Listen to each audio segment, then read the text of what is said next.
Hi, this is Matthew Cratter from Trader University, and today I want to talk about a few more signs of a coming bear market in the U.S. stock market, if you will, sort of canaries in the coal mine that we can look at. Now, it's very easy to ignore the news, but some very significant stuff's happening, obviously, with Syria, and in Russia, they're actually running TV show specials explaining to people how to prepare for a nuclear war, and this is actually real. This is not a hoax or anything. But let's look at some more market indicators, because it's a little hard to decide how to price the S&P in a nuclear war. It's obviously worth a lot less than it is right here. But we can see what we're waiting for. This is the SPY, which is the ETF for the S&P 500. We're waiting for a crossover. We're waiting for this blue line, which is the 50-day moving average, to cross below the 200-day moving average.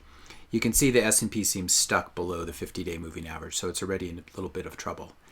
But there's some even more advanced signs that we can see that are happening. So if, for example, if we look at junk bonds, and you can look at two tickers, HYG, which is short for high yield, you can see that junk bonds are already in a bear market. The 50-day moving average has crossed below the 200-day moving average.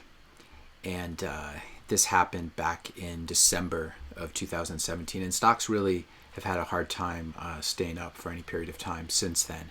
Now, back in 2008, this was an advanced sign of the financial crisis. We got something similar where high-yield bonds, junk bonds, went into a bear market. Now, these are companies that this is a basket of companies that have a huge amount of debt.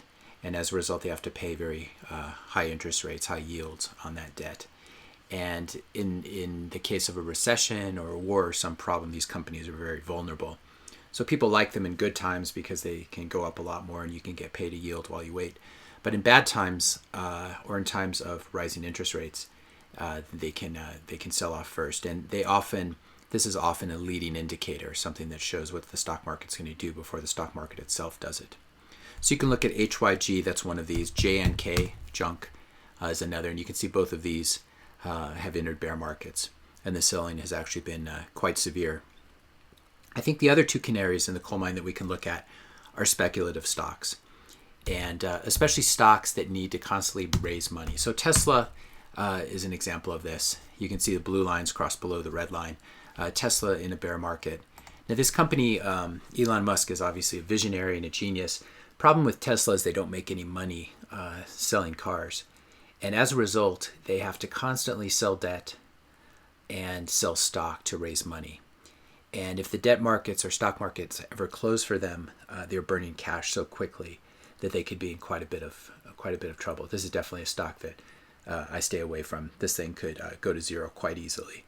But it's also a sign of, if you can take it as a canary in the coal mine, it's a sign that people are moving away from stocks that would do well in a non-volatile environment. And Tesla, if the markets get volatile, have a lot of trouble raising money, and that's gradually being priced into the stock here.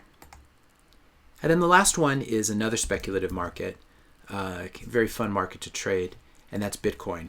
Now, Bitcoin has been in an uptrend for a very, very long time. If you look going back, the blue line goes back years and years and years. We finally got a crossover in basically at the end of March. The 50-day moving average crossed below the 200-day moving average. And I think this is interesting in that it shows that people are moving away from sort of speculative investments. And it's another sign of people pulling back on risk. So I think these three things, basically junk bonds, Tesla, and Bitcoin, the fact that these are all in bear markets, I think it's a very good sign that we may be heading into a bear market for the S&P and for the whole U.S. stock market. If you want to learn more about bear markets, I talk a lot about them in my latest book, Bear Market Trading Strategies. Just click on the link in the description notes below. It'll take you to Amazon. You can pick up a copy for just $2.99 in the U.S. Thanks a lot for listening. Please subscribe to my channel. And also please leave me a comment or question, and I'll be sure to get back to you. Thanks again.